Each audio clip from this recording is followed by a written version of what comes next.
But you need to find people who can, be drawn to the idea that you build, and then they end up taking it and making it even better. One way to conceptualize what makes a good product is, good engineering is part of it, good design is part of it, but really it's, one way I think about it is, at least, is maximizing the probability that someone shows up at the front door of, your store or your website or whatever it is and ends up with a solved problem.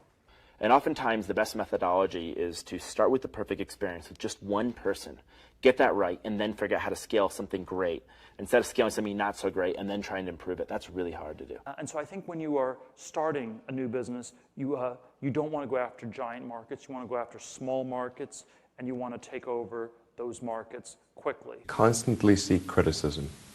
Yeah.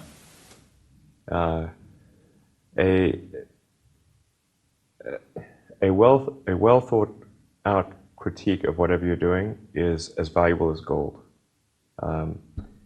And you should seek that from everyone you can, but particularly your friends.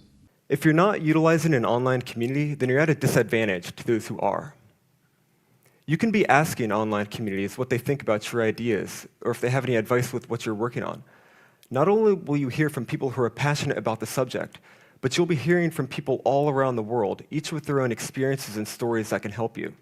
And there are a lot of people from whom we can learn a lot. And I think, the one piece of advice is, don't underestimate anyone you come across, ever.